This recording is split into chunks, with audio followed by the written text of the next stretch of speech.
O Livro dos Espíritos. Allan Kardec. Tradução, Dr. Guilom Ribeiro. 76ª edição, 1944. Parte 1. Das causas primárias. Capítulo 2. Dos elementos gerais do universo. Propriedades da matéria. 29. A ponderabilidade é um atributo essencial da matéria? Da matéria como a entendeis, sim, não, porém, da matéria considerada como fluido universal.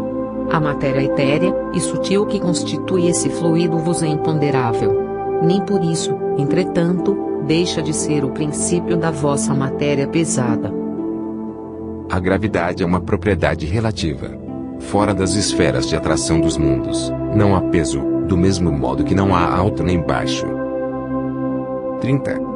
A matéria é formada de um só, ou de muitos elementos? De um só elemento primitivo.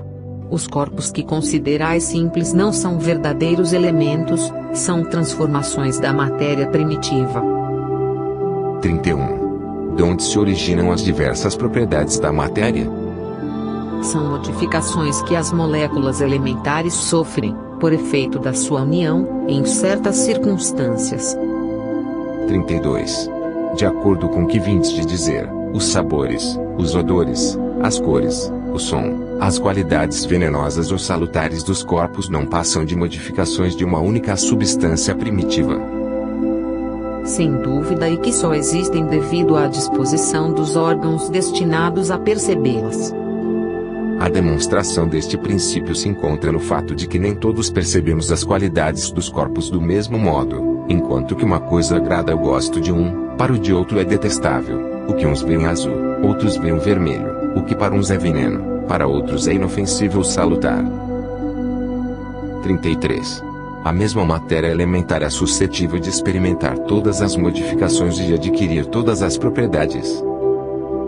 Sim, e é isso o que se deve entender, quando dizemos que tudo está em tudo. Nota do autor. Este princípio explica o fenômeno conhecido de todos os magnetizadores e que consiste em dar-se, pela ação da vontade, a uma substância qualquer, a água, por exemplo, propriedades muito diversas, um gosto determinado e até as qualidades ativas de outras substâncias. Desde que não há mais de um elemento primitivo e que as propriedades dos diferentes corpos são apenas modificações desse elemento. O que se segue é que a mais inofensiva substância tem o mesmo princípio que a mais deletéria. Assim, a água, que se compõe de uma parte de oxigênio e de duas de hidrogênio, se torna corrosiva, duplicando-se a proporção do oxigênio. Transformação análoga se pode produzir por meio de ação magnética dirigida pela vontade. O oxigênio, o hidrogênio, o azoto, o carbono e todos os corpos que consideramos simples são meras modificações de uma substância primitiva. Na impossibilidade em que ainda nos achamos de remontar, a não ser pelo pensamento, a esta matéria primária, esses corpos são para nós verdadeiros elementos e podemos, sem maiores consequências, tê-los como tais, até nova ordem. Não parece que esta teoria dá razão aos que não admitem na matéria senão duas propriedades essenciais, a força e o movimento, entendendo que todas as demais propriedades não passam de efeitos secundários, que variam conforme a intensidade da força e a direção do movimento. É acertada essa opinião. Falta somente acrescentar, e conforme a disposição das moléculas, como mostra, por exemplo, um corpo opaco, que pode tornar-se transparente e vice-versa. 34. As moléculas têm forma determinada? Certamente, as moléculas têm uma forma, porém não sois capazes de apreciá-la. Essa forma é constante ou variável?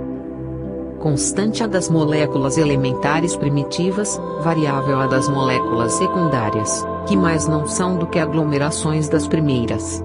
Porque, o que chamais molécula longe ainda está da molécula elementar.